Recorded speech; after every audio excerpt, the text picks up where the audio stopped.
Yo, what is up team? Welcome back to another video, some more level 4 lockdown mods. You guys are probably wondering what can we be modifying now that the car is done? Well, like you guys have had a bit of time, haven't had much to do, and I've been doing a bit of research on this thing, a little bit of investigating about how I could make this car better when I finally get to the track. And one of the things I realized, and it's been pretty evident, is I think my spring rates at the front are a bit soft. Now you guys are probably going to go, Alex, you haven't even driven the car, drive the car before you know about spring rates, you know what's going to help handle better, all that kind of thing. I know I need to drive it, but I can't, and when I do get to drive it, I just want to drive it. I don't want to be sitting in the pits going, fuck, this sucks, or whatever, and not being able to work out what the problem is. I just want to go out there, burn tyres, change oil, burn tyres again. So, with that being said, I've got the car up on the jacks. I'm going to put the wheels off, take the front suspension out, and talk about spring rates, to my understanding, a wee bit, and why I chose these spring rates, and yeah, show you how to swap it over. Hope you guys enjoy. Let's get into it.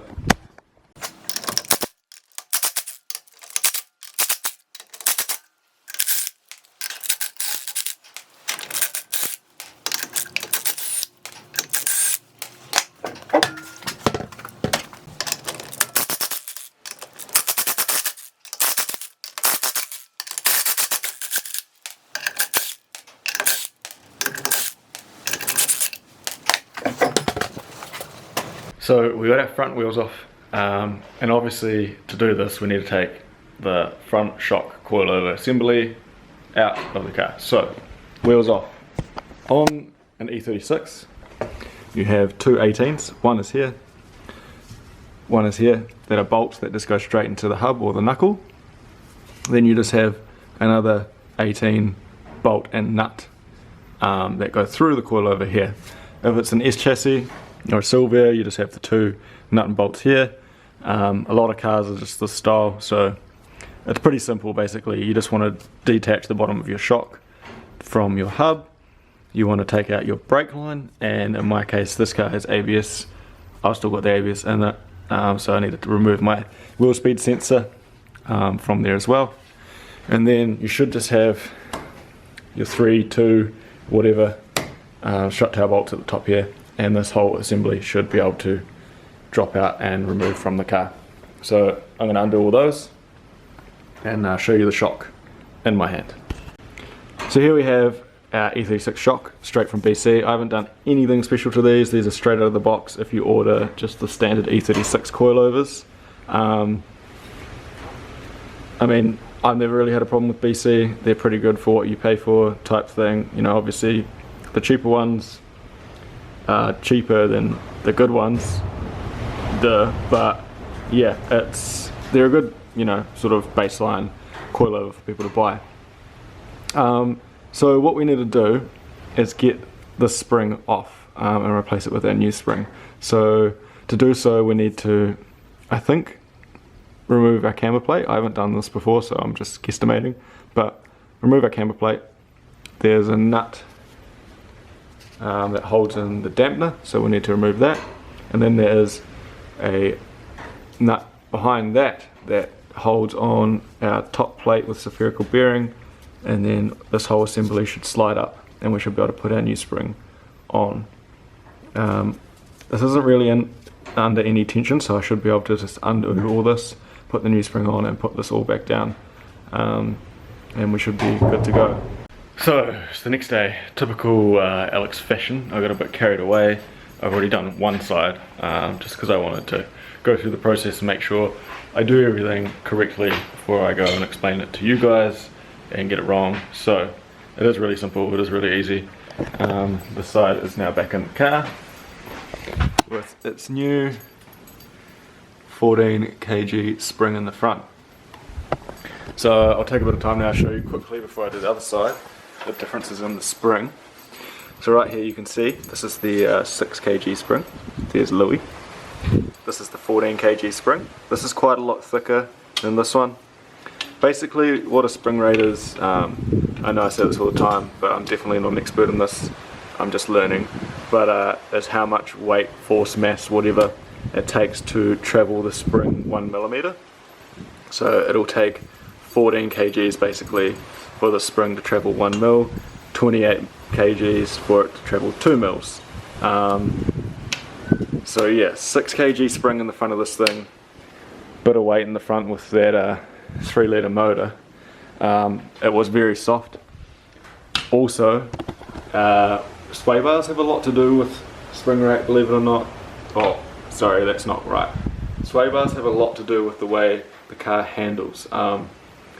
Sway bars or anti-roll bars do exactly that, so they're an anti-roll, they're not really like a like spring suspension stiffener as such, but removing them does play an effect. So I don't run a sway bar because it was binding the steering. I think it's just because when you buy VC coilovers it moves the sway bar link from the lower control arm to the shock, and in doing so I think it made the steering bind in the front. You could definitely feel it, so I believe that's why.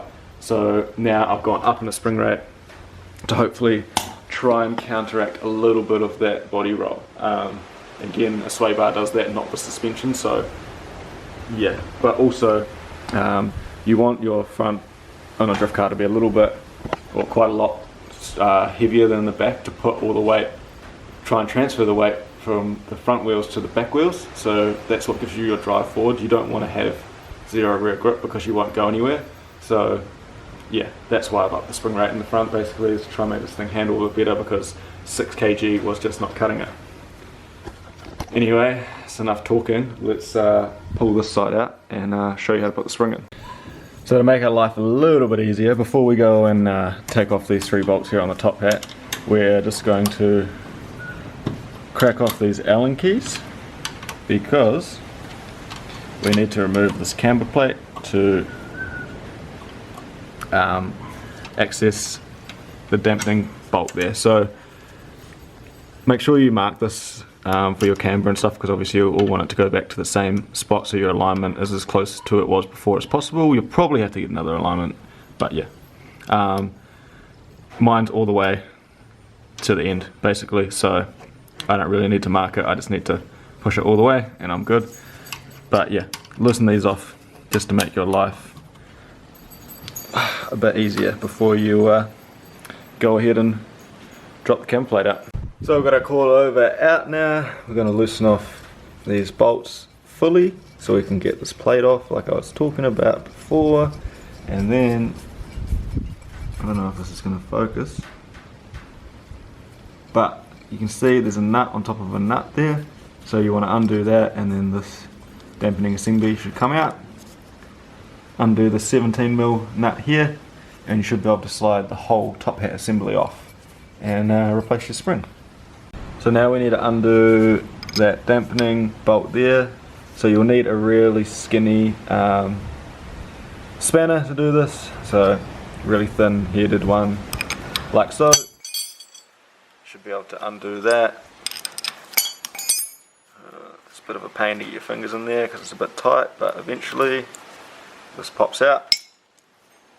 Then we hold on to our strut top and get our gun here and just blast them off. If you don't have a gun, you can very carefully use the Allen head in the top of the shock here.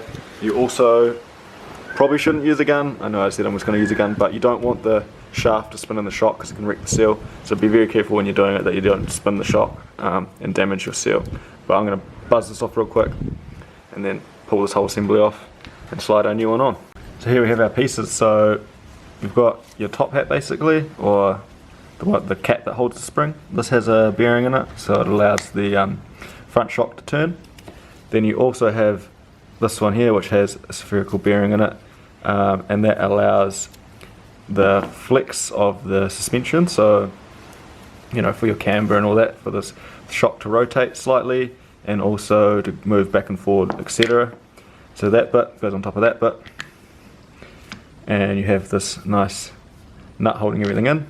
But since all that is off, you should just be able to grab your spring and slide them out.